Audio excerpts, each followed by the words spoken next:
একই রকম মানুষ যেখানে 7 জন রয়েছে সেখানে আমার মতো জামা কি আর কারো হতে পারে না? এমন তো নয়, ওই জামাগুলো শুধু আমার জন্যই স্পেশালভাবে বানানো হয়েছে, যা পৃথিবীর এক পিসি করেই রয়েছে। ইনায়া বোনের গম্ভীর কথাগুলো শুনেও হাসল। আমি জানি তুমি সহজে স্বীকার করবে না, কিন্তু ওই মেয়েটা যে তুমিই তাতে আমি 99.99999% শিওর। একে তো তোমার ওই জামাগুলো কয়েক মাস আগে আমিই পছন্দ করে কিনে দিয়েছিলাম, যা তুমি ভুলে গেলেও আমি কিন্তু ভুলিনি। আর দ্বিতীয়, আমার বোন যদি বোরকা পরেও থাকে তবুও আমি 100 মাইল দূর থেকেও চিনতে পারবো। ইনায়ার ভাব নিয়ে বলা কথাগুলোকে কিছুটা উড়িয়ে দিয়ে আনায়া বলল, তুই সিনেমার মতো অন্ধকারে ঢিল ছুড়ছিস। যদি এমনটাই হতো তবে প্রথমবারই মেয়েটাকে দেখে চেনার কথা ছিল তোর। তখন না এসে এখন কেন এসেছিস? তুমি আর এই জীবনে শুধরাইলে না বড় বোন হয়েও এমন মিথ্যা কেউ বলে? আনায়া চোখ ছোট ছোট করে তাকালো। অন্যদিকে ইনায়া আবারও বলল, আমি তো তখন বিষয়টিকে পাত্তা দেইনি, কিন্তু এবার পুরোপুরি শিওর। তুমি কি ভুলে গিয়েছো সেদিন রাতে তুমি বাড়ি থেকে ওই জামাটাই পরে গিয়েছিলে?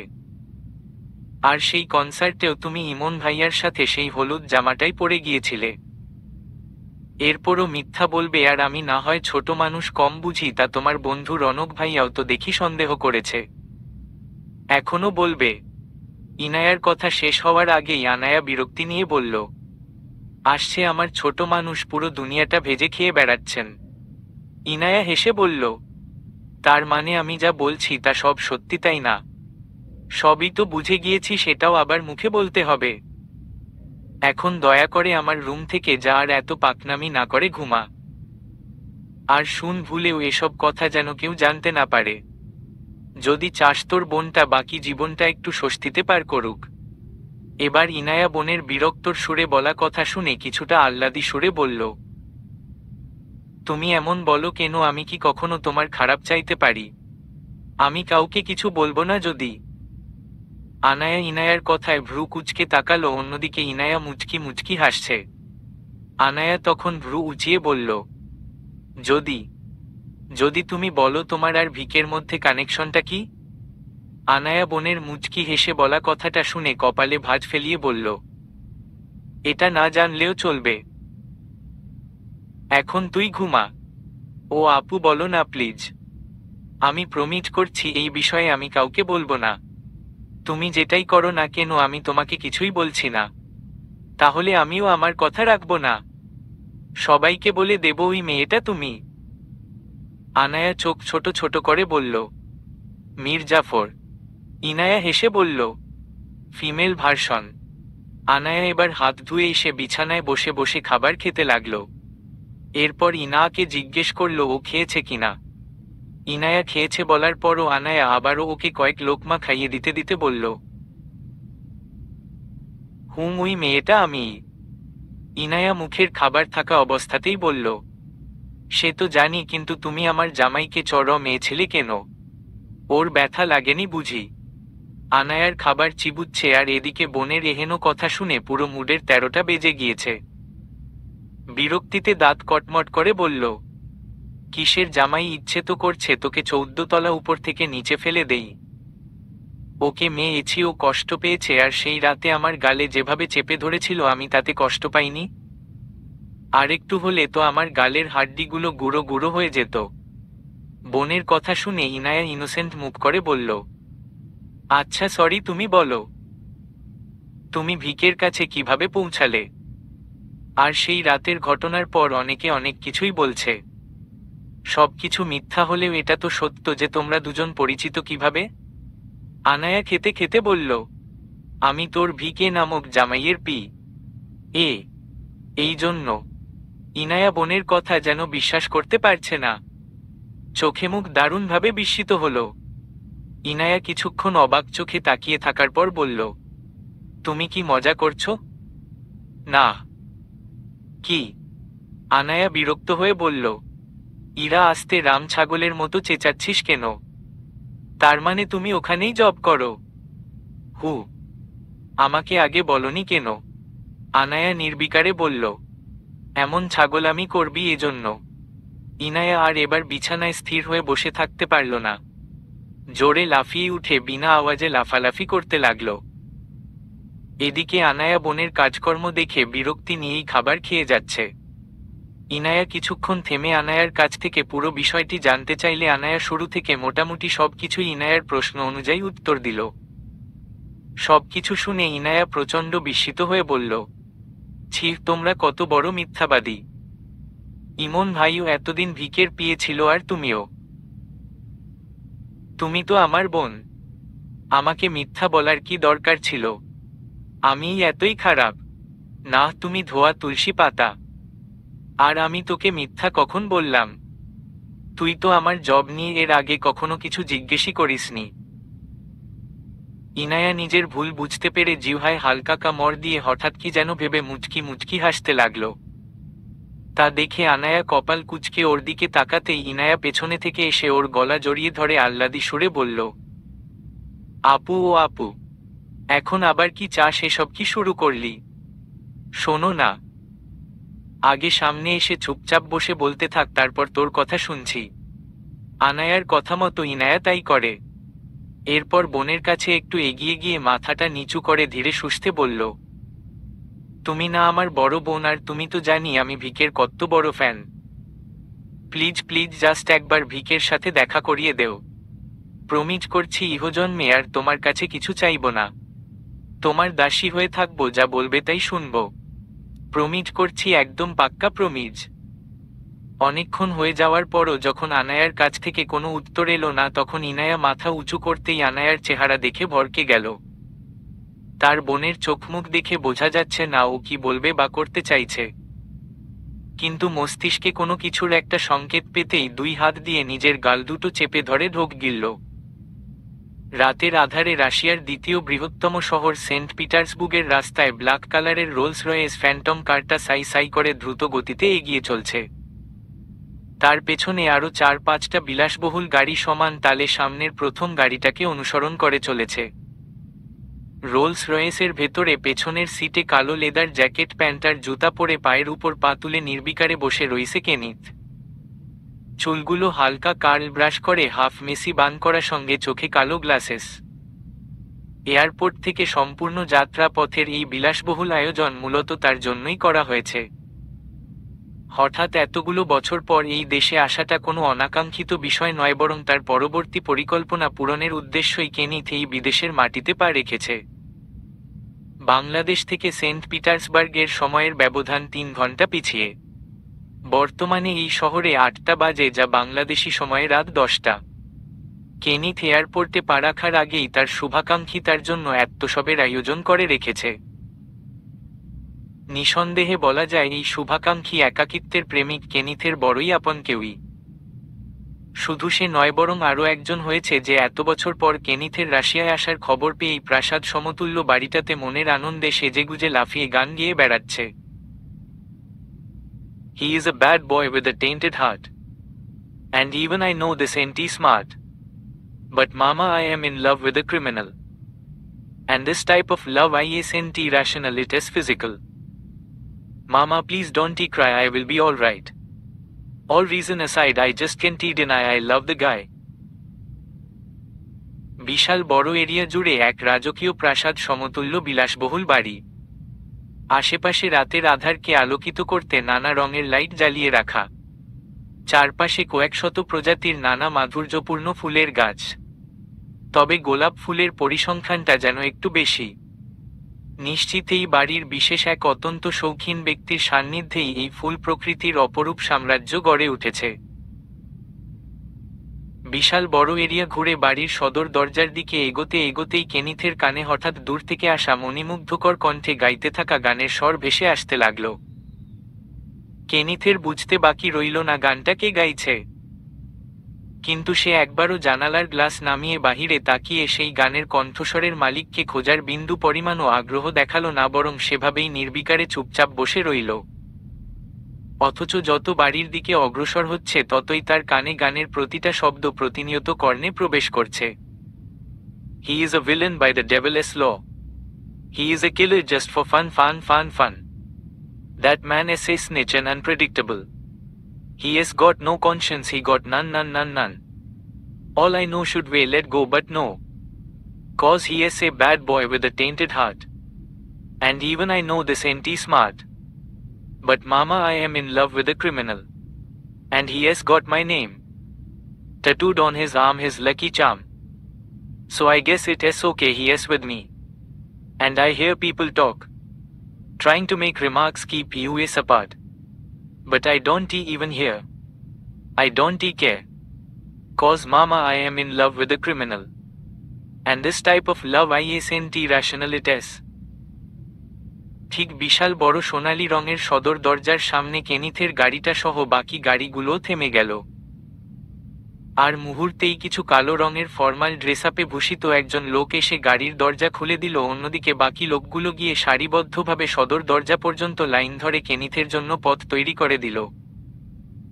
কেনিথ গাড়ি থেকে নেমে নিচে পা রাখতেই খেয়াল করল তার পায়ের নিচে লাল গালিচা বিছিয়ে রাখা একদম সদর দরজার ভেতর পর্যন্ত। এটা দেখে কেনিথের মাঝে কোনো হেলদোল হলো না, বরং ছোট করে এক দীর্ঘশ্বাস ফেলল। তবে এর মাঝে সে এটাও খেয়াল করেছে, তার গাড়িটা বাড়ির সামনে আসতেই সেই সুমধুর কণ্ঠস্বরে গাওয়া গান সম্পূর্ণ না হয়েই বন্ধ হয়ে গিয়েছে। কেনিথ নিজের কালো গ্লাসেসটা না খুলেই মাথাটা হালকা উপরে তুলে ছাদের দিকে তাকাতেই ছাদের মৃদু আলোয় থাকা এক ঝাপসা ছায়া মুহূর্তেই সরে গিয়ে কেনিথের চোখের আড়াল হলো। কেনিথ সেদিকে বেশিক্ষণ না তাকিয়ে থেকে সামনের দিকে অগ্রসর হতে লাগল।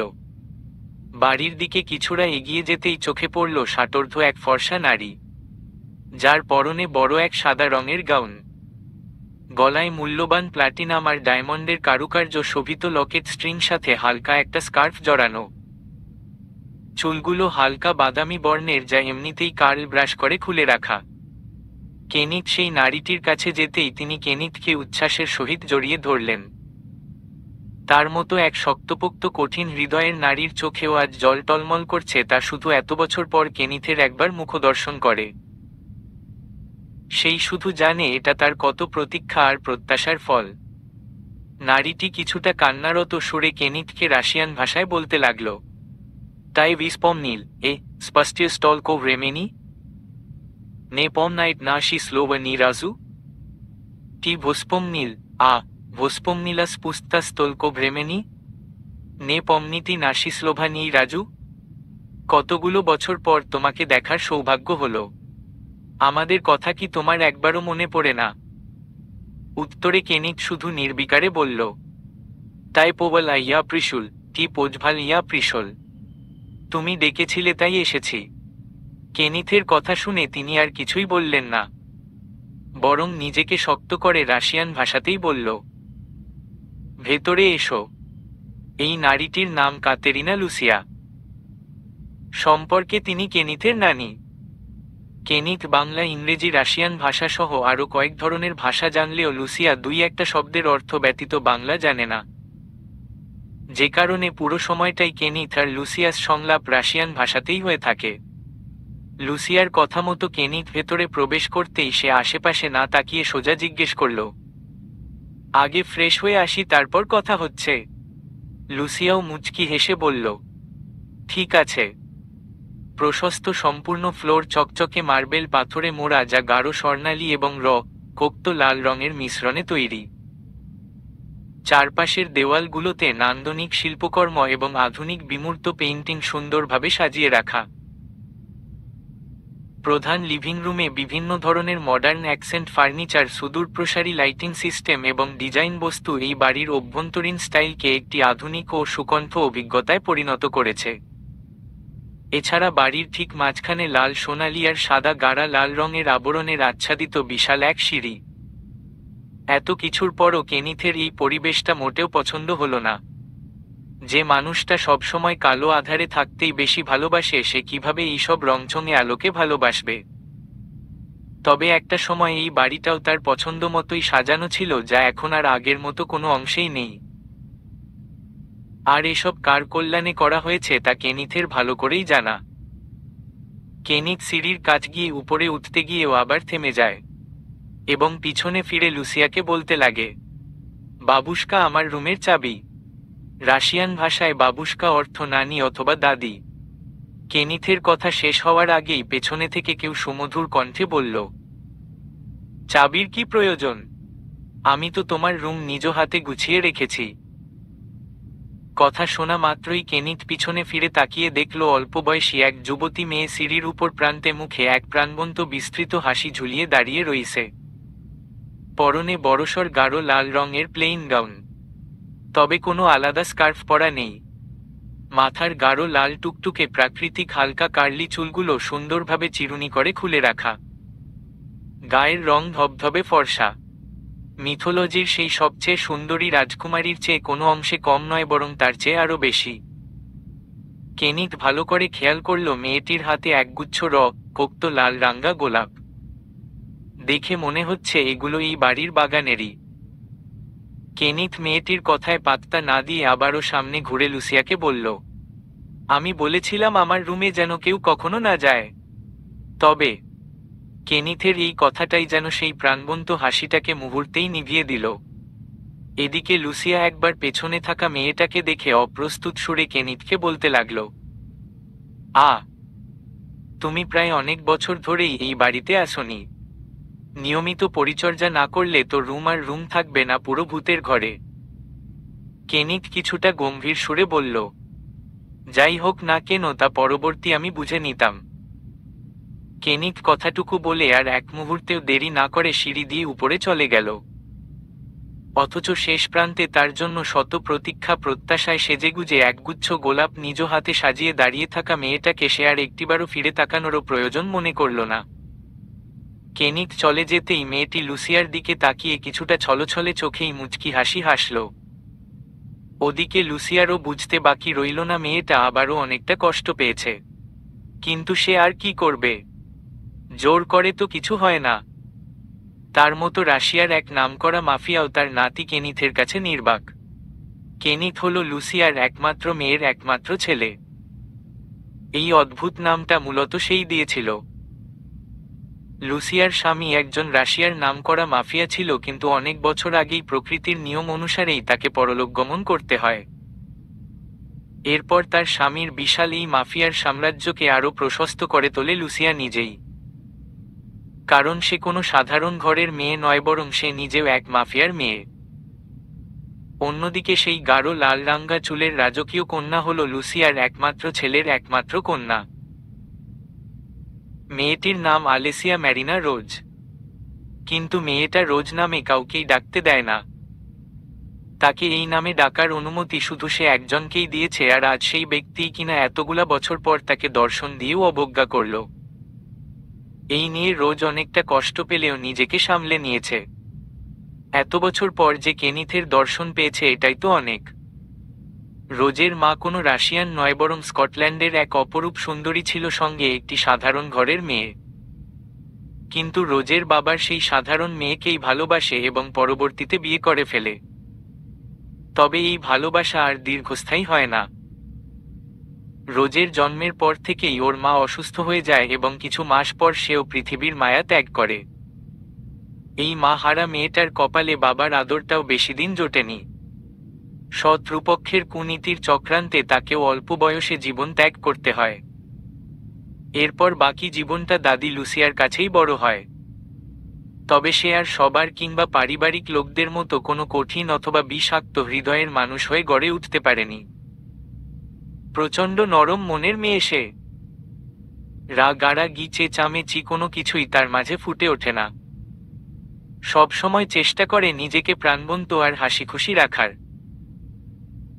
দিন রাতের বেশিরভাগ সময়ই চলে যায় নিজ হাতে গড়ে তোলা বিশাল ফুলের বাগানে বেড়াতে আসা পাখি আর প্রজাতির সাথে গান গেয়ে। কেনিথের গান গাওয়াটা দেখেই রোজ নিজেও গানের প্রতি আরও বেশি আকৃষ্ট হয়েছে। তার জীবনে কেনিথের আগমন ছিল ক্ষণিকের জন্য। যদিও সময়টা কয়েক বছরের, তবুও রোজের কাছে সময়টা ক্ষণিকেরই। এই পুরো সময়টাতে সে কেনিথের উপর প্রচণ্ড রকমের আসক্ত হয়ে পড়ে, যার রেশ কেনিথের চলে যাওয়াতে কমেনি, বরং আরও শতগুণ বেড়ে গিয়েছে। কাল রাতে শুধু একবার শুনেছে কেনিথ এখানে আসছে, আর এতেই বেচারির খাওয়া দাওয়া ঘুম সব উড়ে গিয়েছে। সারা রাত উত্তেজনায় পাগলের মতো করে আর ঘুমটা আসেনি। কেনিথের রুম থেকে শুরু করে ওর জানামতে কেনিথের সকল পছন্দের খাবার নিজ হাতে বানিয়েছে। তার জীবনের সবটা জুড়ে শুধু কেনিথই। কিন্তু কেনিথ তাকে কখনো তার মতো করে দেখবে কিনা এই নিয়ে তার মনে প্রগাঢ় সংশয়। কেনিথ তো তাকে ছোট থেকে নিজের মামাতো বোন ব্যতীত অন্য কিছু হিসেবে কখনোই হয়তো ভাবেনি। কিন্তু সে যদি শেষমেশ কেনিথকে না পায় তো সে কি করে বাঁচবে? এমনটা নয় যে সে কেনিথ আর তার পরিবার সম্পর্কে কিছুই জানে না। সে জানে সে রাশিয়ার এক বড় মাফিয়া পরিবারের মেয়ে, অন্যদিকে সে যাকে নিজের মন দিয়ে বসে রেখেছে সে শুধু একজন রকস্টার নয়, বরং সেও এই মাফিয়াদের চেয়ে আরও বেশি ভয়ঙ্কর।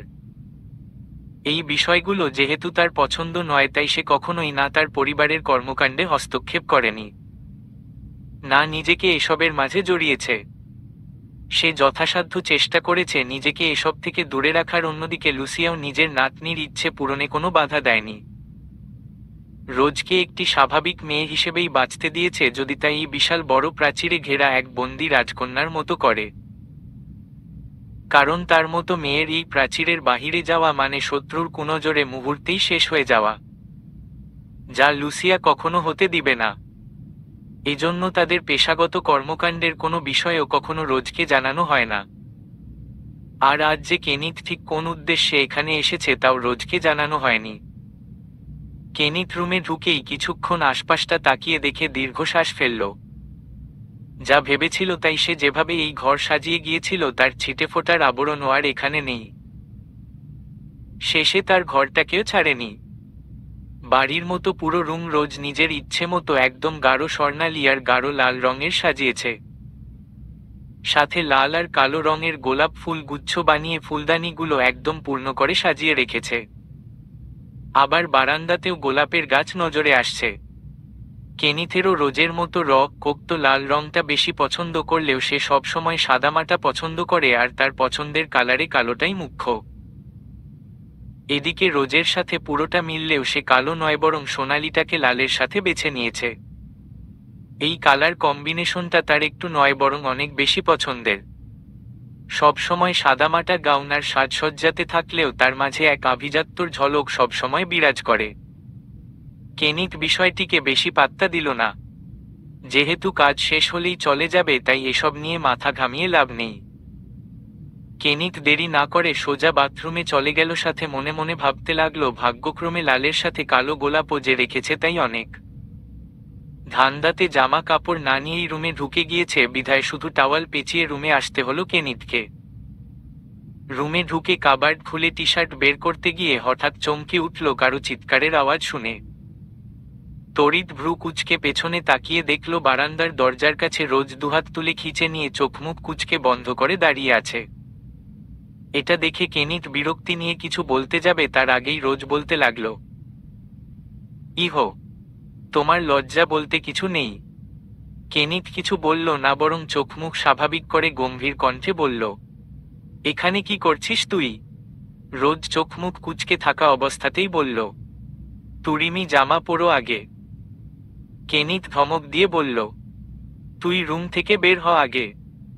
তুমি না সরলে এখন রুম থেকে বের হতে গেলে সমস্যা হবে।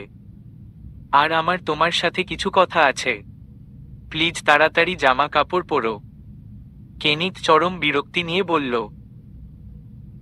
তাহলে উল্টো ঘোর গাধি। হা, ও হ্যাঁ। কেনিথের কথার অর্থ বুঝতেই রোজ চোখ বন্ধ থাকা অবস্থাতেই উল্টো ঘুরল। তবে কেনিথ কালো প্যান্ট পরে যেই না কালো টি শার্টটা পরতে যাবে অমনি উল্টো দিকে ঘুরে থাকা রোজ বলতে লাগল, ওয়েট ওয়েট, তুমি টি শার্টটা পরো না। কেনিথ ভ্রু কুঁচকে বলল, কেন, তুই দেখবি? রোজ চোখ মুখ আর একটু কুঁচকে বলল, ছি, আমি এমন না। তাহলে কি চাস? কিছু না, তুমি ওই বেডে রাখা টি শার্টটা পরো প্লিজ। কেনিথ ভ্রু কুঁচকে বেডের কাছে গিয়ে দেখল লাল রঙের একটা সিল্কের টি শার্ট সাথে সোনালি কারুকার্য করা। জিনিসটা হাতে নিয়েই কেনিথের চোখমুখ প্রচণ্ডভাবে কুঁচকে গিয়ে বলল, এটা কি? এদিকে রোজা খুশি মনে বলতে লাগল, এটা আমি তোমার জন্য পছন্দ করেছি। সুন্দর না? ড্রেসটা এমনিতেই নর্মাল ছিল, পরে আমি সোনালি সুতো দিয়ে কাজ করে দিয়েছি। উল্টো দিকে ঘুরে থাকা রোজের দিকে কেনিথ বিস্মিত চোখে তাকালো, তবে কোনো আওয়াজও করল না। এদিকে কিছুক্ষণ সময় হওয়ার পরও যখন রোজ দেখল যে কেনিত কিছু বলছে না, তখন যেই না পিছনে ঘুরতে গিয়েছে অমনি মুখের উপর কিছু পড়তেই চমকে উঠল। জিনিসটা মুখ থেকে সরিয়েই হাতে নিয়ে দেখল তার পছন্দের সেই টি শার্ট। আর ওদিকে কেনিত কালো প্যান্ট আর টি শার্ট পরে পকেটে দুহাত গুজে শটানভাবে দাঁড়িয়ে রয়েছে। রোজ হঠাৎ বুঝতে পারল না কি হলো, তবে কিছুটা মনে মনে আন্দাজ করল কেনিথের হয়তো জামাটা পছন্দ হয়নি। রোজ কিছু বলতে যাবে তার আগেই কেনিত বলল, তুই এটা কোথায় পেয়েছিস? তুই আদৌ জানিস সেটা টি শার্ট নাকি অন্য কিছু? রোজ এবার কিছুটা অবাক হয়ে জিনিসটা হাতে নিয়ে ঘুরিয়ে পেছিয়ে দেখার পর বলল, এটা টি শার্ট না, আমার তো দেখে টি শার্টের মতোই লাগছিল। এটা টি শার্ট না হলে এটা কি? এটা একটা অসম্পূর্ণ ট্রেডিশনাল ড্রেস, যেটাকে তুই আল্ট্রা ডিজাইন করে বিয়ের ড্রেস বানিয়ে ফেলেছিস। আর যাই হোক, তুই এটা ভাবলি কি করে যে আমি এটা পরতে যাব? তোর চয়েস এত খারাপ হয়েছে জানা ছিল না। এবার আর রোজ মন খারাপ না করে নিজেকেই মনে মনে বকাবকি করতে লাগলো, না জেনে এত বড় গাধামি। কেনিথ আর কিছুই বলল না। সে রুম থেকে বের হতে নিলে রোজ তাড়াতাড়ি বিছানা থেকে নিজের হাতে বানানো গোলাপ ফুলের তোড়াটা এনে কেনিথের সামনে এসে দাঁড়ালো। তখন ভয় আর মন খারাপ হয়ে যাওয়ায় জিনিসটা দিতে পারেনি।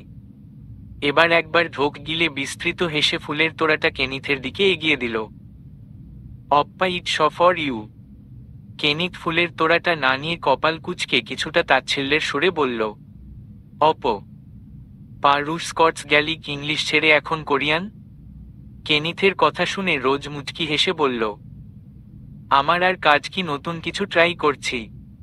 ইউ নো হোয়াট, আমি বাংলাও কিন্তু অনেক কিছুই পারি। লাইক ভাইয়া, ইটস ফর ইউ। বলেই ফুলের তোড়াটা আবারও কেনিথের দিকে এগিয়ে দিল। এদিকে কেনিথ ওর কার্যকলাপ শেষে শুধু একটা বাঁকা মুচকি হাসল। আর এই হাসি যেন রোজের মনে আবারও নতুন প্রত্যাশার জন্ম দিতে লাগল। সে লুসিয়ার কাছে কেনিথের সম্পর্কে এটা ওটা জিজ্ঞেস করে জেনেছে যে কেনিথ নাকি আগের মতো কথা বলে না। এই নিয়ে তার অনেক মন খারাপও হয়েছে। যে মানুষটার সাথে নানা গল্প আড্ডা দিয়েই তার দিন কাটতো সেই এখন নাকি কথাই বলে না। তাহলে এই মানুষটার সাথে বাকি জীবনটা সে কি বোবার মতো কাটাবে? এদিকে রোজের ভেতরে জমতে থাকা আশ্বাসের অর্ধেকটা ভাঙল যখন কেনিথ বলল, আলেসিয়া তুই। মুহূর্তেই রোজের মুখখানা থমথমে হয়ে গেল। তড়িৎ কেনিথের দিকে অবাক চোখে তাকিয়ে বলল, ওয়েট, এটা কি বলে ডাকলে আমায়? মেয়েটার চোখে কণ্ঠস্বর একদম কাটকাট হয়ে গিয়েছে। এতটুকু বলতেই যেন প্রচণ্ড কষ্ট হয়েছে তার। কেনিথ জানে সে কি করেছে, তাই নির্বিকারে বলল, সবাই যা বলে তাই। মুহূর্তেই মেয়েটার কষ্টের পাশাপাশি যেন রাগও হতে লাগল। কিন্তু সহজে রেগে যাওয়ার মেয়ে তো সে নয়। তবে কেনিথ যা করেছে তাতে তো তার ভয়ঙ্কর রাগ হচ্ছে, যদিও তা কেনিথের সামনে প্রকাশ করার সাহস হবে কিনা জানা নেই। ফর্সা ত্বকের রাগ আর কষ্টে মিশ্রিত লাল হয়ে যাওয়া মুখটায় ততক্ষণে বলতে লাগল, সবাই আর তুমি যে এক নও তা কিন্তু তুমি ভালো করেই জানো। আমাকে রোজ বলে ডাকার অধিকার শুধু আমি তোমাকে দিয়েছি কারণ আমার এই নামটা তুমি রেখেছিলে। বাগানের এত ফুলের মধ্যে বেশিরভাগই গোলাপ, আর এর কারণটাও তুরিমি। কারণটা আমি হই কি করে? আমি কি কখনো বলেছিলাম এসব করার জন্য? রোজ নিজের রাগ কন্ট্রোল করে বলল, মজা করছো আমার সাথে? ভুলে গিয়েছো তুমি ব্লাড ও রোজ তোমার বেশি পছন্দ। তুমি আমাকে বাগানে এসব গাছ লাগানো শিখিয়েছিলে। এতগুলো বছর শুধু তোমার স্মৃতিতেই আমি এসব করেছি। কেনিথ মৃদু বাঁকা হেসে বলল, সেসব ছোটবেলার ঘটনা ছোটবেলাতেই শেষ হয়ে গিয়েছে।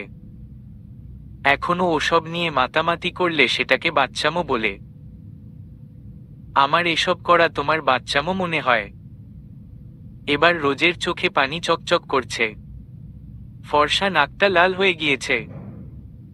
অথচ কেনিথের এসব নিয়ে কোনো হেলদোল হলো না, বরং নির্বিকারে বলতে লাগল, আলেসিয়া তুই বড় হচ্ছিস, যথেষ্ট বুদ্ধি হয়েছে। সঙ্গে এই পরিবারের সত্য পরিচয়টাও নিজের মধ্যে কখনো গড়ে তুলতে চাসনি। সম্পূর্ণ বিচ্ছিন্ন থাকতে চেয়েছিস এসব থেকে। এতে কেউ তোকে কখনো কোনো বাধাও দেয়নি। কিন্তু এছাড়াও তুই যেটা এত বছর ধরে তীব্র প্রতীক্ষায় চেয়ে আসছিস তা কখনোই সম্ভব নয়। কারণ আমি চাই না এমন কিছু হোক। কেন সম্ভব নয়? তোমার আমার ধর্ম ভিন্ন, তাই। তোমার ধর্ম ভিন্ন হলেও তো তুমি কোনো ধর্মেই মানো না। মানলে কি আর সবার মতো অন্যায় করতে? এরপরও যদি বলো তবে আমি তোমার কথা মতো সবকিছু করব। ব্রেইনলেসের মতো কথা বলিস না। কেন সম্ভব নয় তার উত্তর তুই জানিস। রোজ ঠোঁট কামড়ে নিজের কান্না আর রাগকে আটকে কিছুক্ষণ কেনিথের দিকে তাকিয়ে রইল। এরপর নিজেকে স্বাভাবিক করে ঠোঁট ভিজিয়ে কিছুটা জিজ্ঞাসাসূচকভাবে বলতে লাগল, নিশ্চয় তার জন্যই আমি যা চাইছি তা কখনোই সম্ভব নয়। তাকে তুমি খুঁজে নিয়েছ, তাই না? কেনিথ শুধু মুচকি হাসল। আমি তাকে খুঁজতে যাইনি, সে নিজেই আমার কাছে নিজেকে ধরা দিয়েছে। এবার রোজও মুচকি হাসল। গলায় মনে হয় অনবরত কাঁটা বিঁধছে।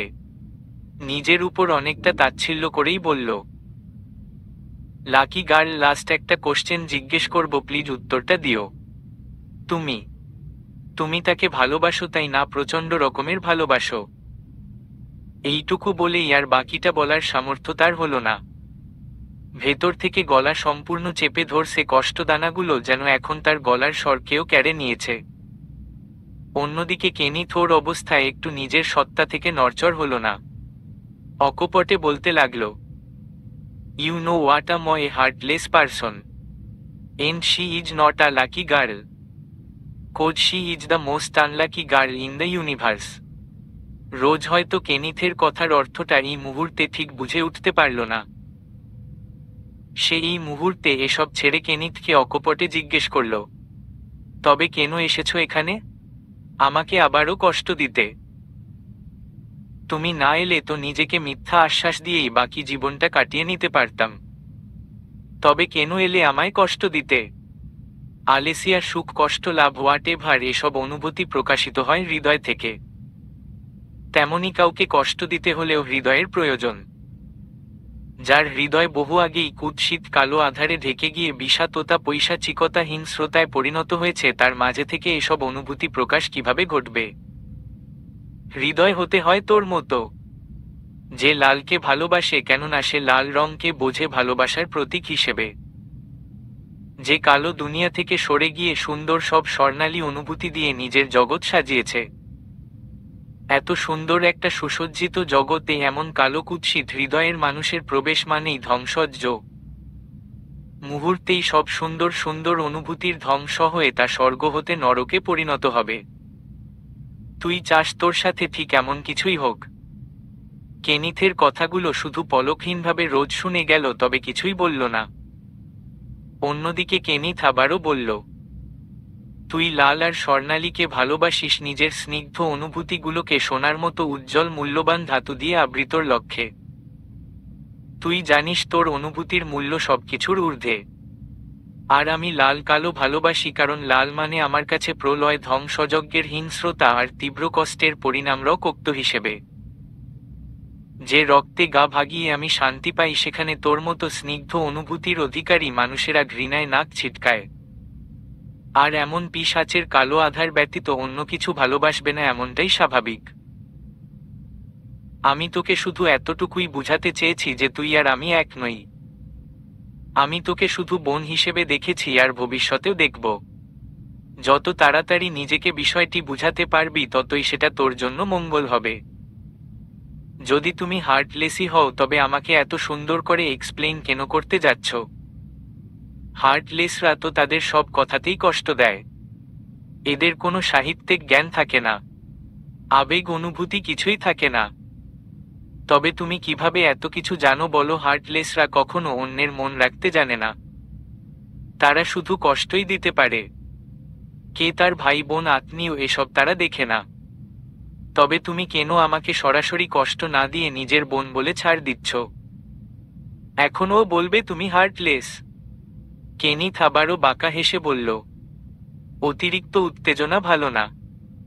তুই বলছিস আমার কথায় তুই কষ্ট পাচ্ছিস না, অথচ আমি তোকে রোজ না ডেকে আলেসিয়া বলে ডেকেছি, আর এই সামান্য কথাতেই এতটা কষ্ট পেয়েছিস যে এখন কি থেকে কি বলছিস তা নিজেও জানিস না।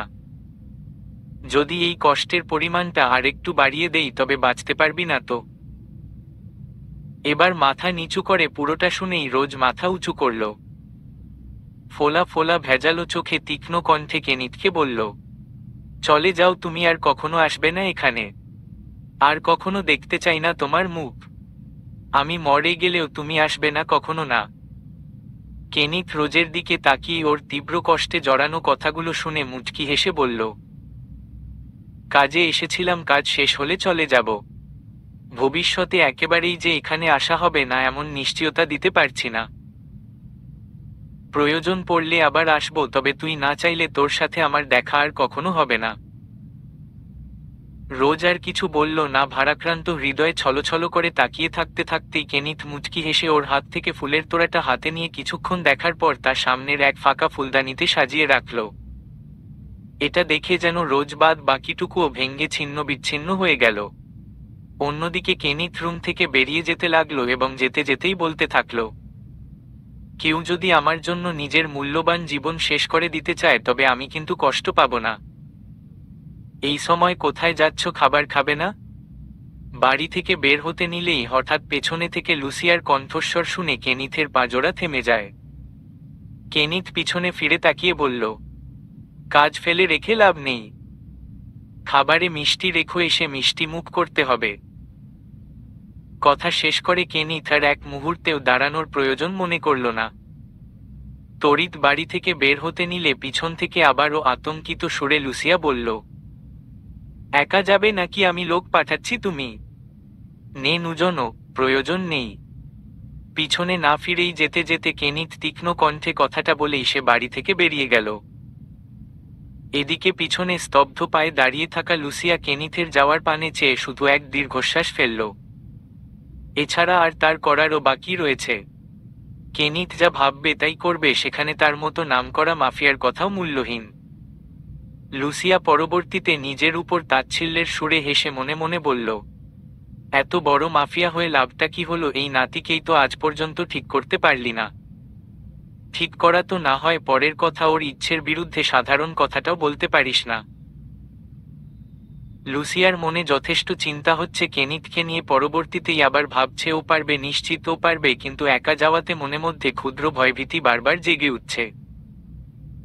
যতই সে একজন কঠিন আর পাষাণ হৃদয়ের মানুষ হোক না কেন, দিন শেষে তার একমাত্র নাতি আর নাতনির কাছে সে আর সকল দাদি নানির মতোই। কেনিথ সবসময় তার ধরাছোঁয়ার বাইরে থাকলেও রোজের প্রতি লুসিয়া অনেক বেশি অবশেষর। তার এত চিন্তা থাকতো না যদি রোজ তার মতো হতো, কিন্তু এমনটা তো হয়নি। মেয়েটা অনেক বেশি নরম হৃদয়ের। ওর জীবনের বেঁচে থাকার উদ্দেশ্যটাও খুব সাধারণ, অথচ ও প্রতিনিয়ত বেড়ে উঠছে চারপাশের মারাত্মক সব বিপদের মাঝে। হঠাৎ রোজের কথা মাথায় আসতেই লুসিয়া চমকে উঠল। এতক্ষণে তো মেয়েটা নিচে চলে আসতো, তবে আসলো না কেন? তার হঠাৎ কিছু ঠিক মনে হচ্ছে না। কেনিথের সাথে আবার কোনো? লুসিয়া আর এক মুহূর্ত দেরি না করে উপরে গিয়ে রোজের রুমে তাকে খুঁজতে লাগল। তবে সেখানে গিয়ে না পাওয়ায় সন্দেহ হলো নিশ্চিত কেনিথের রুমে রয়েছে। কেনিথের রুমে গিয়ে প্রথমে কোথাও নজরে না এলেও পরবর্তীতে যা দেখল তাতে তিনি চমকে উঠলেন। বারান্দা থেকে অনবরত ফুপিয়ে কান্নার আওয়াজ আসছে। লুসিয়ার আর বুঝতে বাকি রইল না কি হয়েছে। তাড়াতাড়ি বারান্দায় গিয়ে দেখল রোজ দেওয়ালের সাথে পিঠ ঠেকিয়ে হাঁটুতে হাত দিয়ে ঢেকে মুখ গুজে অনবরত ফুপিয়ে কেঁদে চলেছে। তবে এর চেয়ে বেশি বিস্মিত হলো যখন আশেপাশে পুরো বারান্দাটায় একবার চোখ বুলিয়ে দেখল। পুরো বারান্দা জুড়ে সাজিয়ে রাখা কালো আর লাল গোলাপগুলো আর এখন একটাও আস্ত নেই। গাছ থেকে সবগুলো গোলাপকলি সহ ছিঁড়ে পাপড়িগুলোকে ছিন্ন বিচ্ছিন্নভাবে বারান্দার ফ্লোরে ছড়িয়ে ছিটিয়ে রাখা হয়েছে। প্রিয় নাতনিকে এমন বিধ্বস্ত অবস্থায় দেখে তার মতো কঠিন হৃদয়ের মানুষটার মনের ভেতরে উদ্বেগের সঞ্চার হলো। যে নাতনি নিজের হাতে এই গাছগুলোকে পরিচর্যায় বড় করেছে, বাড়ির সার্ভেন্টেদেরও কখনো তার কাজে সাহায্য করতে দেয়নি, সেই কিনা শেষে এগুলোর এই অবস্থা করেছে। হুট করেই মনে হলো কেনিথকে ডেকে এনে কোনো ভুল করেনি তো। কেনিথ নিশ্চয় এমন কিছু বলেছে যাতে মেয়েটা যেন তেন নয়, বরং প্রচণ্ড রকমের কষ্ট পেয়েছে। কিন্তু কেনিথকে না এনেও কি উপায় ছিল? রোজের জন্যই তো তাকে আনা। রোজ যত বড় হচ্ছে শত্রুপক্ষ ততই রোজকে লুসিয়ার দুর্বলতা ভেবে তার সাম্রাজ্য শেষ করতেই রোজের ক্ষতির পূর্বপরিকল্পিতভাবে চেষ্টা চালিয়ে যাচ্ছে। লুসিয়া আর এসব না ভেবে রোজের কাছে দু হাঁটু গ্যাড়ে বসে ওকে এক হাত দিয়ে জড়িয়ে মৃদু স্বরে বলতে লাগল, মোয়া দরগায়া ভনুচকা, আমার প্রিয় নাতনি, কেনিথ তোমায় কি বলেছে? রোজ কোনো উত্তর দিল না। সেই ওভাবেই মাথা নিচু করে ফুপিয়ে কেঁদে চলেছে। রোজকে দেখে মুহূর্তেই লুসিয়ার চোখ জোড়া ছলছল করে উঠল। তবে নিজেকে সামলে নিয়ে আবারও বলতে লাগল, এভাবে কেন কাঁদছ? তুমি জানো তুমি এভাবে কাঁদলে আমার কষ্ট হয়, তবুও কেন কষ্ট দিচ্ছ আমায়? এবারও রোজ কিছু বলল না। রোজ এবার রোজ তড়িৎ মাথা তুলে লুসিয়ার দিকে তীক্ষ্ণ চোখে তাকিয়ে ঝাঝালো কণ্ঠে বলতে লাগল, ডাকবে না আমায় এই নামে, আমার নাম রোজ না, শুনেছ তুমি? আমার নাম রোজ না, চাই না আমার এই অদ্ভুত নাম। এখন থেকে আমার আশেপাশে আর কোনো গোলাপ দেখতে চাই না। আমি ঘৃণা করি এসব। আই জাস্ট হেইট রোজ। এটুকু বলে রোজ আর কিছু বলতে পারল না। সোজা লুসিয়াকে জড়িয়ে ধরে কাঁদতে লাগল। রোজের এমন অবস্থা দেখে লুসিয়ার গলা কাটা বিঁধে যাওয়ার মতো অবস্থা। চোখে পানি ছলছল করছে, অথচ সে কাঁদতে পারছে না। এই মেয়েটাকে সে ছোট্ট দেখে নানা বিপদের মাঝেও আগলে রেখেছে, আর আজ লুসিয়ার কেন যেন বারবার মনে হচ্ছে রোজের এই অবস্থার জন্য কোনো না কোনোভাবে সেই দায়ী। ভানুচকা, মোয়া ভানুচকা কি বলেছে কেনিত, বলো আমায়া? রোজ লুসিয়ার কাছে কাঁধে মুখ গুজে থাকা অবস্থাতে কেঁদে কেঁদে বলতে লাগল, ওকে খুঁজে পেয়েছে। তুমি বলেছিলে ও কখনোই কেনিথের লাইফের ফিরে আসবে না, কিন্তু ওকে কেনিত খুঁজে নিয়েছে। কেন এতদিন মিথ্যা বলেছিলে? তুমি মিথ্যা না বললে তো আমি এই আশা কখনোই করতাম না। দেখতাম না কেনিতকে নিয়ে স্বপ্ন। সবাই ধোঁকা দিয়েছে, সবাই আমার সাথে মিথ্যে খেলা খেলেছে। আমার চাই না এমন জীবন। কেনিথ আমাকে শুধু তার বোনের নজরেই দেখে, ও কখনো আমাকে ভালোবাসেনি। কেনিথ শুধু ওকেই ভালোবাসে, আমাকে না। রোজ কথা শেষ করে আবারও ফুপিয়ে ফুপিয়ে কেঁদে উঠল। অন্যদিকে লুসিয়া রোজের কথায় চমকে উঠল। রোজকে দুহাত দিয়ে সোজা করে ওর কান্নারত লাল হয়ে যাওয়া ফর্সা ত্বক আর ফোলা ফোলা রক্তিম চোখের দিকে তাকিয়ে বিস্মিত সুরে বলল, তুমি কার কথা বলছো? তুমি যা বলছো এসব কি কেনিত তোমায় নিজে বলেছে? রোজের গাল চোখের অশ্রুতে সম্পূর্ণরূপে সিক্ত। লাল ঠোঁটটা বারবার কেঁপে উঠছে। লুসিয়ার কথা শুনে ঠোঁট চেপে ধরে শুধু মাথা ঝাঁকালো। তার এই স্বীকারোক্তিতে রোজ ভেবেছিল লুসিয়া খুশি হবে, কিন্তু এমন কিছুই হলো না। লুসিয়া চোখ মুখ আরো ভীতি করে রূপান্তর হল। রোজ নিজের কান্নাকে কিছুটা থামিয়ে বলল, তোমার তো খুশি হওয়ার কথা। খুশি হওনি তুমি? দেখো বাবুস্কা মেয়েটা কত লাকি, তাই না? ও কেনিতকে পাবে আর আমি চিরকাল শুধু কষ্টই পাব। লুসিয়া কিছু নিয়ে চিন্তিত ছিল, এবার রোজের কথা শুনে চিন্তিত সুরে বলল, প্রে করো রোজ, মেয়েটার জন্য প্রে করো। তুমি যা বলছো তাই যদি সত্যি হয়, তবে ওই মেয়েটা পৃথিবীর সবচেয়ে দুর্ভাগ্যের অধিকারী হতে চলেছে। আর এখন যার জন্য তুমি কেঁদে কেঁদে এই বেহাল দশা করেছ, সে শুধু তোমার কাজিন কিংবা অসম্পূর্ণ ভালোবাসা নয়, সে যে কতটা ভয়ঙ্কর আর মারাত্মক তা তোমার চিন্তা ভাবনার জগতের চেয়ে বহু দূরে। রোজ লুসিয়ার কথাগুলো এবার মনোযোগ দিয়ে শুনো, তার দিকে সন্দিহান চোখে তাকিয়ে রইল। মেয়েটাকে নিয়ে এমন কথা তো কেনিথও বলেছিল। এসবের মানে কি? কেনিথ তাহলে ওই মেয়েটাকে ভালোবাসে না? ও কি কেনিথের শত্রু? কিন্তু তা কি করে হয়? কেনিথ আর ওর তো ও কিভাবে কেনিথের শত্রু হতে পারে? এত প্রশ্নের মাঝেও রোজ এসবের উত্তর না খুঁজে হঠাৎ মনে মনে অন্য সিদ্ধান্ত নিল। যদি কেনিথ আর ওই মেয়ের মাঝে কিছু নাই হয়, তবে কেনিথকে তার নিজের করেই ছাড়বে, আর তা যে কোনো মূল্যে। কিন্তু যদি কেনিথ সত্যি সত্যিই ওই মেয়ের হয়ে যায়, তবে তাদের মাঝে সে কখনোই বাধা হবে না। কিন্তু কেনিথকে সে মৃত্যুর পরও কখনো ভুলতে পারবে না।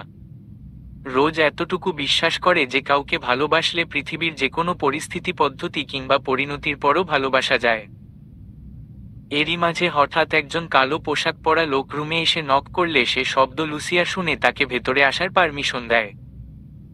সেই মুহূর্তেই লোকটি বারান্দায় এসে লুসিয়ার দিকে মাথা ঝুঁকিয়ে কুর্নিশ করে বলতে থাকে, বসো, একটি বিষয় জানানোর ছিল। হুম। কেনিথ স্যার কাস্টম গ্লক 17 এর দুটি গান নিয়ে গিয়েছেন।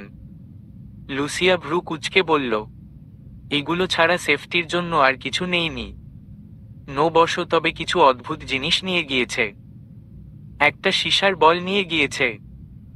আই ডোন্ট নো এসব দিয়ে তিনি কি করবেন। লুসিয়ার চোখ মুখ আরেকটু কুঁচকে বলল, ও করতে চাইছেটা কি? সের্গেইভিচ নিকিতা রাশিয়ার নামকরা আরও এক বড় মাফিয়া। সঙ্গে কাতেরিনা লুসিয়ার সবচেয়ে বড় শত্রুর মধ্যে একজন। নিকিতার সাথে লুসিয়াদের শত্রুতা বহু পুরনো। শুধু তাই নয়, বরং এই সের্গেইভিচ নিকিতাদের বড় এক ষড়যন্ত্রের কারণেই রোজের বাবাকে নিজের জীবন ত্যাগ করতে হয়েছিল। আর এই ঘটনার পর তাদের শত্রুতা যে আরও বেশি পরিপক্ক হয়ে উঠেছে। আর এবার তাদের নজর গিয়েছে রোজের উপর। তাদের জানা মতে পৃথিবীতে এখন লুসিয়ার দুর্বলতা হিসেবে রোজই রয়েছে, আর রোজকে কোনোভাবে হাতে পেয়ে গেলে লুসিয়াকে শেষ করা বা হাতের খেলা হয়ে যাবে। রাশিয়ার মাটিতে বিশাল বড় এরিয়া, আরও এক রাজকীয় আধুনিক স্টাইলের বাড়ি। চারপাশে কালো পোশাক আর রাইফেল হাতে বিশাল নিরাপত্তা কর্মীর টহল। দীর্ঘ এক রাস্তা পেরিয়ে পৌঁছাতে হবে এই বাড়ির দোরগোড়ায়। কেনিথ নির্বিকারে গাড়ি চালিয়ে যাচ্ছে। একটা সময় পর বাড়ির সামনে আসতেই গার্ডরা সব এসে ওখানেই আটকে দিল। কেনিথও থেমে গেল। বাঁকা হেসে গাড়ি থেকে বের হয়ে পরনের কালো লেদার জ্যাকেটটা কিছুটা স্টাইলের সাথে ঠিক করে সামনের দিকে এগোতে নিলেই কয়েকজন লোক এসে কেনিথের পরিচয় জানতে চাইলে সে লুসিয়ার লোক বলে নিজের পরিচয় দেয়। এরপর বডি চেক করে দুজন লোক এগিয়ে এলে কেনিথ বাধা দিয়ে নিজের জ্যাকেট থেকে দুটো গান বের করে দেখায়। কিন্তু লোক দুটো তা নিতে চাইলে কেনিথে না দিয়ে তাদের দিকে ভ্রু উঁচিয়ে বাঁকা হাসে। তা দেখেই আর কেউ তাকে বাধা না দিয়ে ভেতরের যাওয়ার পারমিশন দেয়, তবে কেনিথের পেছনে আরও 4টি লোক রাইফেল হাতে পেছনে পেছনে যেতে লাগে। বিষয়টি বুঝতে পেরে কেনিথ আবারও বাঁকা হাসল। ধীরে ধীরে বাড়ির ভেতরে প্রবেশ করতেই সোফায় পায়ের উপর পা তুলে কালো লাক্সারিয়াস স্যুট পরে ড্রিঙ্কসে মেতে থাকা সের্গেইভিচ নিকিতাকে দেখে কেনিথ মুচকি হাসল। এদিকে লোকটির নজর কেনিথের দিকে পড়তেই মধ্যবয়সী লোকটি কপাল কুঁচকে তাকালো। কেনিথ ধীরে ধীরে ঠিক মুখ বরাবর সোফাটায় হেলান দিয়ে পায়ের উপর পা তুলে গিয়ে বসে পড়ল। এদিকে তার পেছনে নিকিতার 4জন গার্ড তো রাইফেলের ট্রিগারে ধরেই রেখেছে। এদিকে ওদিক মনে হলেই সোজা কেনিথের মাথায়। নিকিতার এমন জিজ্ঞাসাসূচক চেহারা দেখে পেছনে থেকে একজন লোক তাকে জানালো কেনিথ লুসিয়ার লোক। এটা শুনে লোকটি হেসে বলল, আর কেউ আসেনি, একা এসেছে নাকি? এটা শুনে কেনিথের পেছনে দাঁড়িয়ে থাকা লোকগুলো বলল, জি বসো। এটা শুনে যেন লোকটির আরও হাসি পেল। কেনিথকে তাচ্ছিল্যের সুরে জিজ্ঞেস করল, কি রে, একা এসেছিস নাকি? মরণের ভয় নেই নাকি তোর? তোর ম্যাডামের কি লোকজন সব কমে গিয়েছে যে আমার এরিয়ায় একাই চলে এসেছিস?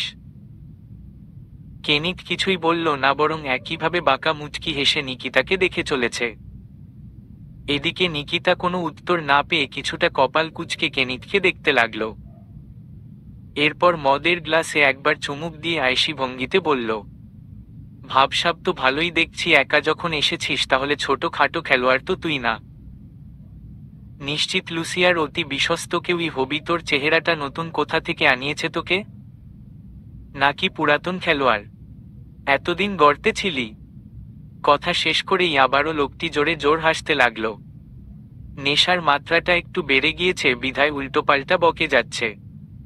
কিন্তু এবারও কেনিথ কি বলল না বিধায় লোকটির এবার কিছুটা রাগ হলো।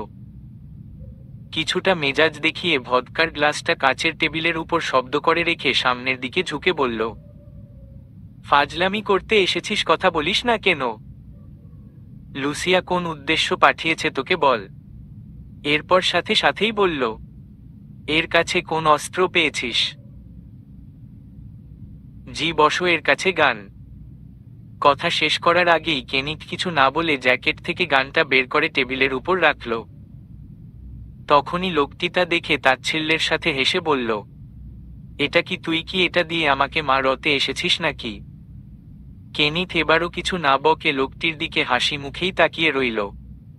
এবার লোকটি নিজের কণ্ঠস্বরকে কিছুটা তীক্ষ্ণ করে সন্দিহান চোখে তাকিয়ে বলল, কে রে তুই, তোর নাম কি?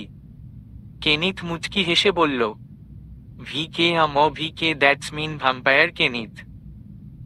এটা শোনা মাত্রই আশেপাশের সার্গেইভিচ নিকিতার মাঝে তো কোনো হেলদোল হলো না, কারণ সে এই নামের সাথে এই প্রথমবার পরিচিত, কিন্তু চারপাশে ছড়িয়ে ছিটিয়ে থাকা প্রায় শখানের লোকগুলো নিজেদের রাইফেল মুহূর্তেই হাত থেকে ফেলে দিয়ে হাঁটু গেড়ে নিচের দিকে মাথা ঝুঁকিয়ে বসে পড়ল। হঠাৎ এমনটা হওয়ায় নিকিতার নেশাগ্রস্ত মস্তিষ্ক চমকে উঠল। সে তড়িৎ দাঁড়িয়ে আশেপাশে তাকিয়ে জোরে জোরে চেঁচিয়ে বলল, এসব হচ্ছেটা কি? যে সকল সোলজার কিংবা বডিগার্ড নিজেদের আত্মসমর্পণ করেছে তারা ব্যতীত আরও কিছু লোক হয়েছে যারা একইভাবে স্থির রয়েছে। একদিকে কেনিথের পেছনে রাইফেল হাতে মাথা নিচু করে দাঁড়িয়ে থাকা লোক, অন্যদিকে নিকিতার পেছনে দাঁড়িয়ে থাকা আন্ডারস ক্যাপো আর অ্যাসোসিয়েট সহ তার আরও কিছু বিশ্বস্ত বডিগার্ড তার প্রোটেকশনের জন্য সজাগ হয়ে দাঁড়িয়ে। নিকিতা নিজের কর্মীদের এই হাল দেখে সম্পূর্ণ বিস্মিত। অন্যদিকে কেনিথের পেছনে দাঁড়িয়ে থাকা তার লোকেরা এখনও কিছু করছে না বিধায় সে রেগে গিয়ে হুঙ্কার দিয়ে তাদের উদ্দেশ্য বলল, মাথা খারাপ নাকি, এখনও একে শুট করা হচ্ছে না কেন? তার এই হুঙ্কারে কেনিথের পেছনে দাঁড়িয়ে থাকা লোকগুলোর মাঝে কোনো হেলদোল হলো না। তারা অকপটে একইভাবে দাঁড়িয়ে রইল, যেন তাদের করার কিছুই নেই। এদিকে নিকিতার পাগলপ্রায় অবস্থা। সে এগুলোকে বাস্তবতা নাকি নেশার ঘোর ভাববে তাই বুঝে উঠতে পারছে না। তার এতগুলা কর্মী সবাই কেন এমন বিহেভ করছে, এদের হয়েছেটা কি তার কিছুই জানা নেই নিকিতার। এদিকে নিকিতা রেগে পেছনের আশেপাশে তাকিয়ে বলল, আমার মাথা দেখছিস, তোরা একে শুট করছিস না কেন? এই আমাদের শত্রু, মেরে ফেল একে। নিকিতার কথা শুনে তার পেছনে দাঁড়িয়ে থাকা চারজন বডিগার্ড কেনিথের দিকে রাইফেল তাক করল। অন্যদিকে আন্ডারস অ্যাসোসিয়েট তার প্যান্টেলন নিজেদের গান ট্রিগারে আঙ্গুল রেখে কেনিথের দিকে তাক করতেই নিকিতার মুখে হাসি ফুটল। বেচারা তো ভেবেছিল এরাও না আবার তার সাথে কোনো গেম খেলে বসে। তবে তার এই হাসি বেশিক্ষণ স্থায়ী হলো না। কেনিথ পুরো সময়টা নির্বিকারে বসে রইলেও যখনই নিকিতার লোকগুলো তার দিকে নিজেদের গান তাক করতেই মুহূর্তেই কেনিথ নিজের গান দুটো টেবিলের উপর থেকে নিয়ে অকপটে একের পর এক ট্রিগারে চাপ দিয়ে নিজের টার্গেট মতো নিকিতার লোকদের দিকে গুলি ছুড়েছে। আর অদ্ভুত বিষয় হলো, প্রত্যেকটি গুলি হয় ঠিক মাথায় লেগেছে, নয়তো সোজা বুকে। বেঁচে থাকার শেষ আশ্বাসও যেন না থাকে, তাই হয়তো এমন নিশানা যা কোনো সুদক্ষ স্নাইপার দ্বারাই সম্ভব। কেনিথের লাইফস্টাইল চিন্তাভাবনা বরাবরই অন্যদের চেয়ে আলাদা আর অদ্ভুত। সে কখনো নির্দিষ্ট একটা প্রফেশনে নিজেকে জোড়ায়নি। সে চাইলে তার পারিবারিক পেশা অনুযায়ী একজন দক্ষ মাফিয়া হয়ে গড়ে উঠতে পারত, কিংবা সাধারণ মানুষ হয়েই বাকিটা জীবন কাটাতে পারত, কিন্তু সে তা করেনি। তার মনের ইচ্ছেতে যখন যা প্রয়োজনে হয়েছে তখন সে তাই শিখেছে, নয়তো করেছে। কখনো সুদক্ষ স্নাইপার কেমিস্ট, কখনো কিংবা মাফিয়া না হয়েও মাফিয়ার চেয়ে দক্ষ আর চতুর। আশেপাশে সবাই যখন নিকিতার হাতের বাহিরে, তখন নিজের বাঁচার শেষ আশাটুকুও শেষ হয়ে গেল যখন নিজের বিশ্বস্ত লোকেদের নিজের সামনেই শেষ হতে দেখল। তবে পেছনে তাকিয়ে একজনকে দেখে তার মনে আবারও আশার আলো দেখা দিল। কেনিথ সবাইকে মারলেও নিকিতার ক্যাপোকে সে কিছুই করেনি। লোকটি নির্বিকার দাঁড়িয়ে রইছে। ক্যাপো হলো মাফিয়াদের এমন একটি পদ যা সকল গার্ড কিংবা সোলজারকে নিয়ন্ত্রণ করে।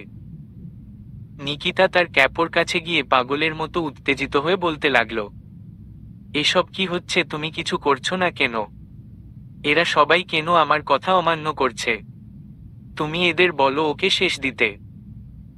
তুমি কেন ওদের আদেশ করছো না? প্লিজ এভাবে চুপ থেকো না, প্লিজ কিছু করো। তুমি কিছু বুঝতে পারছো না, ও আমাদের দুজনকেও মেরে ফেলবে। কিন্তু লোকটি মুচকি হেসে নিকিতার দিকে তাকিয়ে বলল, sorry bro, I can't help you. এটা শুনে যেন লোকটি বিস্মিত হলো।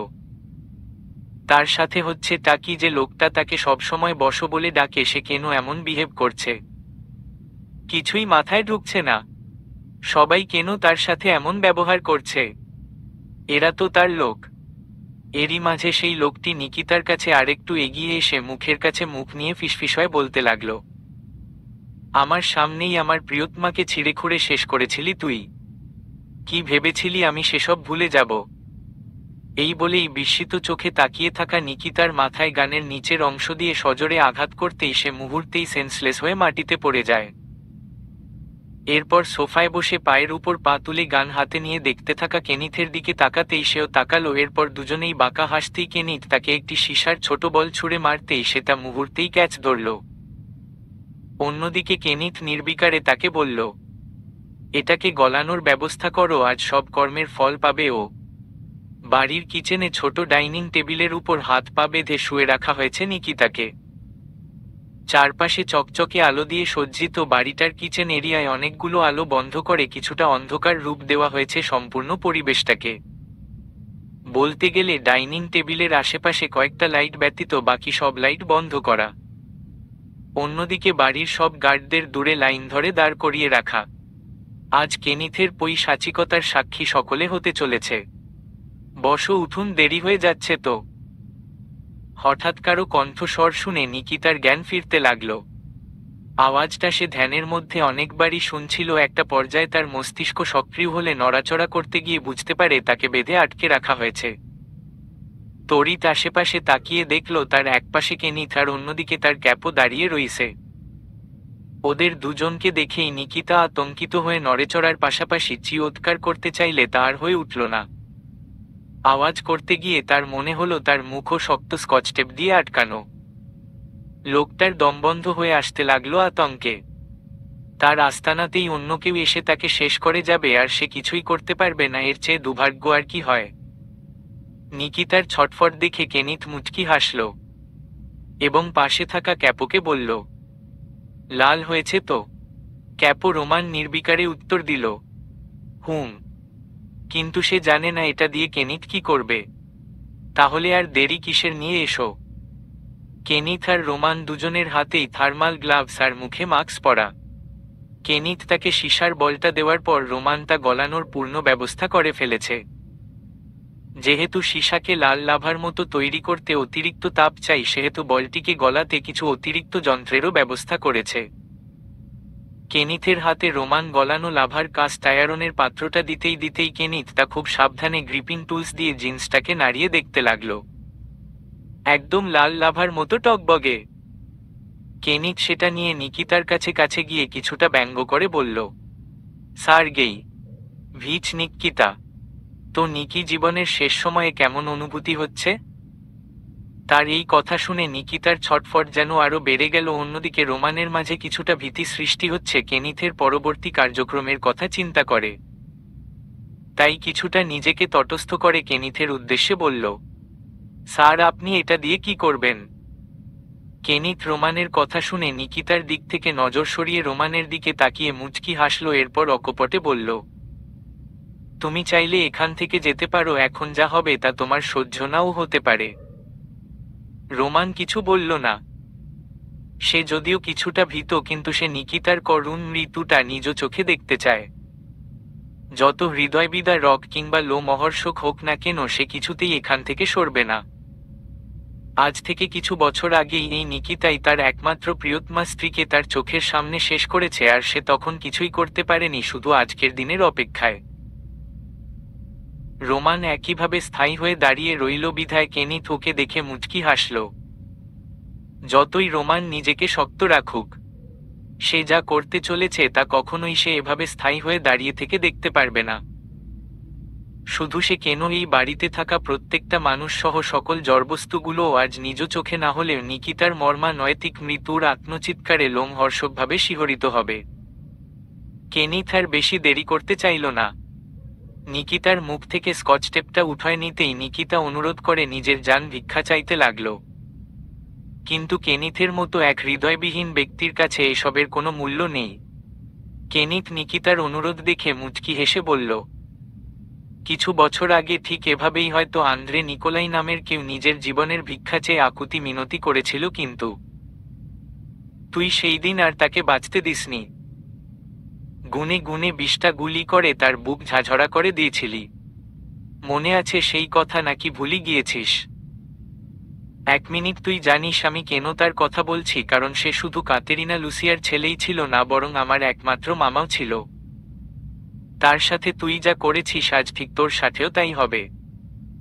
কিন্তু এছাড়া তোর সাথে আরেকটি বোঝাপড়া বাকি রয়েছে। তুই এবার বাবুশকাকে শেষ করার জন্য তার দুর্বলতার দিকে নজর দিয়েছিস। তুই রোজকে নিজের টার্গেট বানিয়ে নিজের মৃত্যু নিজেই ডেকে এনেছিস।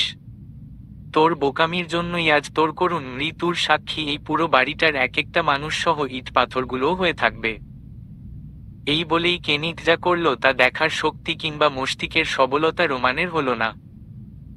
সে নিকিতার আত্মচিৎকারে মুহূর্তেই নিজের চোখ বন্ধ করে হাত দিয়ে কান চেপে চোখ মুখ কুঁচকে ফেলল।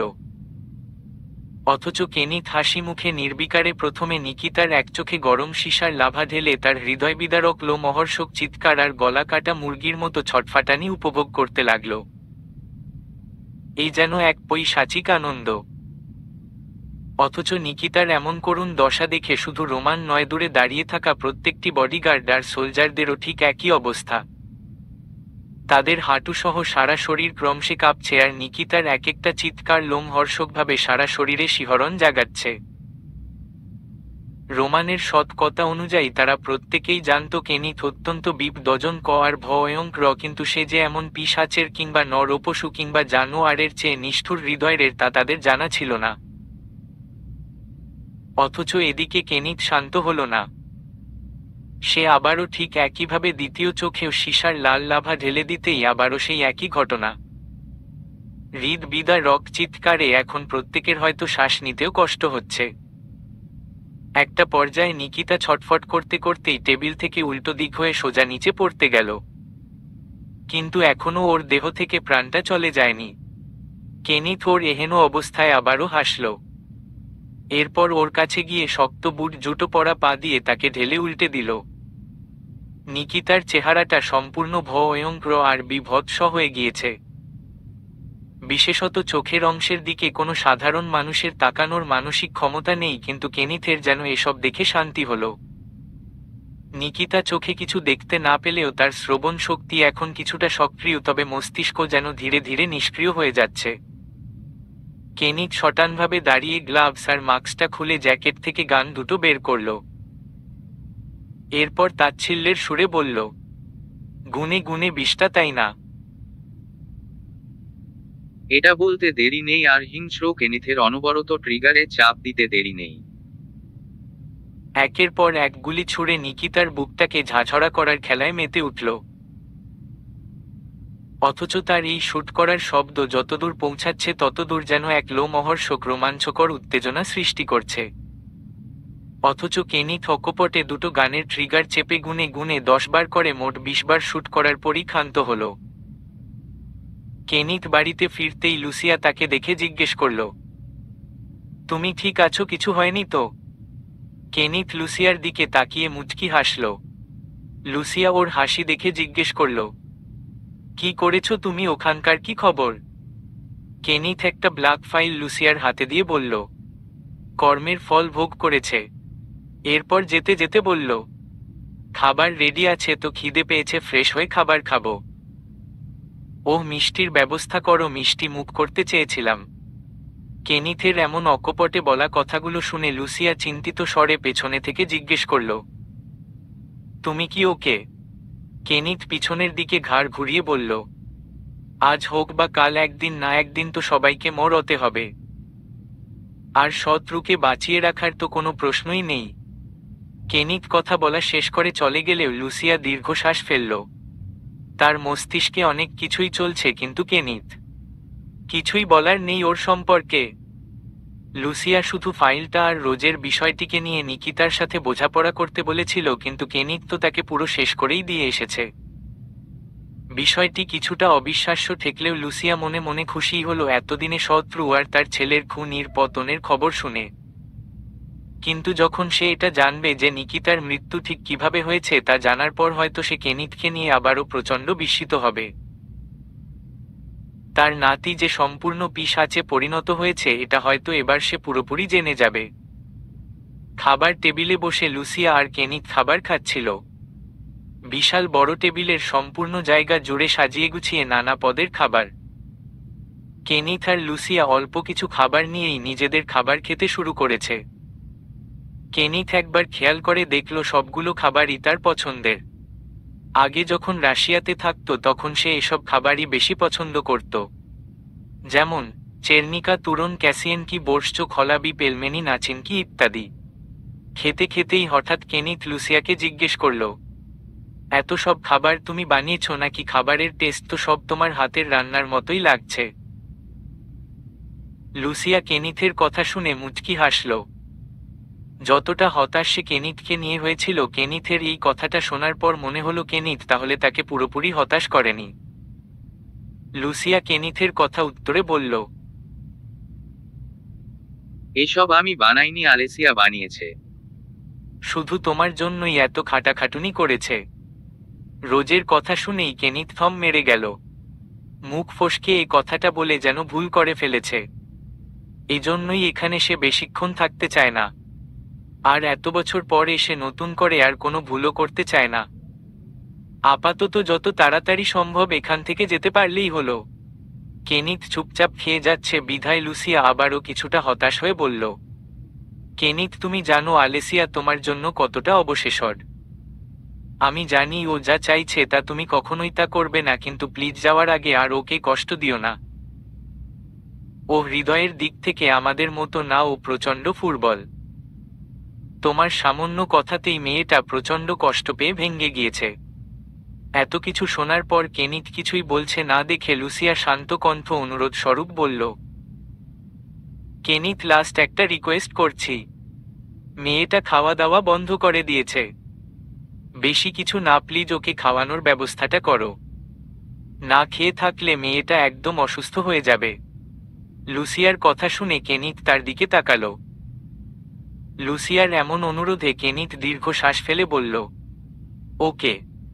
খাবার সাজানো প্লেট নিয়ে রোজের রুমের সামনে কিছুক্ষণ দাঁড়িয়ে থাকার পর দরজায় নক করতেই বুঝল দরজা খোলা। একবার আলেসিয়া নামে ডাকার পরও কোনো আওয়াজ এলো না। কেনিথ দরজায় হালকা ধাক্কা দিয়ে রুমের ভেতরে প্রবেশ করতেই দেখল পড়ার টেবিলে উপর বসে রোজ কিছু লেখালেখি করছে। এসে যেমন পরিপাটি রোজকে কেনিথ দেখতে পেয়েছিল এখন আর তেমন নেই। তাকে দেখে মনে হচ্ছে উস্খুস্কো এলোমেলো চুলে টেবিলে বসে কিছু লিখতে না বরং যুদ্ধ করছে। কেনিথ ধীরে ধীরে রোজের কাছে গিয়ে পেছনে থেকে দাঁড়িয়ে ওর কার্যকলাপ দেখতে লাগল। টেবিলের উপর গোলাপের পাপড়িগুলোকে ছিন্ন বিচ্ছিন্ন করে ফেলে রেখেছে আর কিছু সাদা কাগজে অনবরত কেনেথ প্লাস রোজ লিখছে আর কাটছে। নিজের মন আর মস্তিষ্কের সাথে যেন এক বর্ষর যুদ্ধ চালিয়ে যাচ্ছে। এসব দেখে কেনিথের মাঝে কোনো করুণা না হলেও সে মুচকি হাসল। এই লোকটা ভারী অদ্ভুত, মানুষকে কষ্ট দেওয়াটাই হয়তো এর কাজ। আলেসিয়া। কোনো সাড়া শব্দ করল না রোজ। একইভাবে নিজের কাজ করতে লাগল। কেনিথ আবারও ডাকল, আলেসিয়া। এবারও একই ঘটনা। কেনিথ দীর্ঘ শ্বাস ফেলে বলল, রোজ। এবার রোজ তড়িৎ কেনিথের দিকে ফিরে তাকালো। কেনিথ ওর চেহারা দেখে কিছুটা অবাক হলেও তার মুখের কোনো পরিবর্তন করল না। চোখ মুখ কেঁদে কেঁদে লাল বানিয়ে ফুলিয়ে ফেলেছে। চুলগুলো এলোমেলো হয়ে সিক্ত চেহারায় ছড়িয়ে ছিটিয়ে। একটা মেয়ে এই কিছু মুহূর্তেই এতটা বিধ্বস্ত রূপে কিভাবে পরিণত হতে পারে, এতে কেনিথের করুণা হলো না বরং রোজকে তাচ্ছিল্যের সাথে সম্পূর্ণ একজন ব্রেইনলেস ভাবল। শুধুমাত্র তার জন্য এত পাগলামির কোনো অর্থই নেই কেনিথের কাছে। এগুলো তার কাছে শুধু আবেগের বশে করা বোকামি করা। এসব পাগলামো কেন করছিস? কেন এসেছো এখানে? রোজের অকপটে বলা কথা শুনে কেনিথ নির্বিকারে বলল, অনেক রাত হয়েছে, খাবার খেয়ে নে। রোজ কেনিথের কথায় তাচ্ছিল্যের সাথে মৃদু হাসল।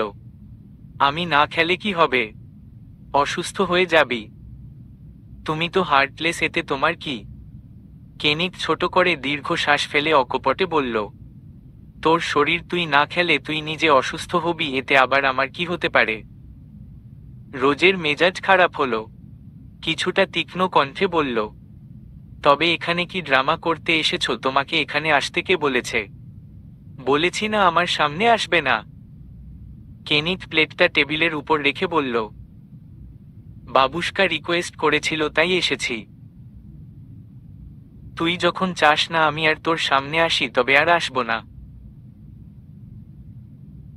খাবারটা খেয়ে নিস।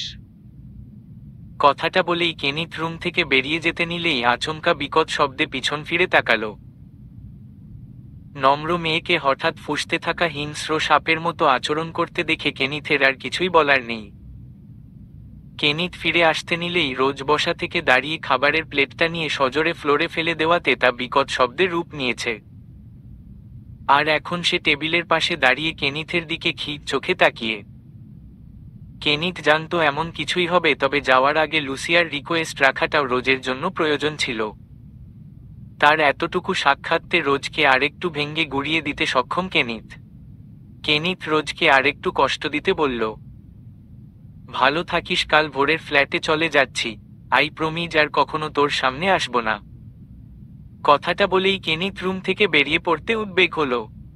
এদিকে রোজ কেনিথর যাওয়ার পানে তাকিয়ে থাকতে থাকতে কেঁপে কেঁপে তাচ্ছিল্যের সুরে বলল, ভালো থাকিস, ভালো আর থাকতে দিলে কই, আমায় সম্পূর্ণরূপে ভেঙে গুড়িয়ে দিয়েছ আমায়।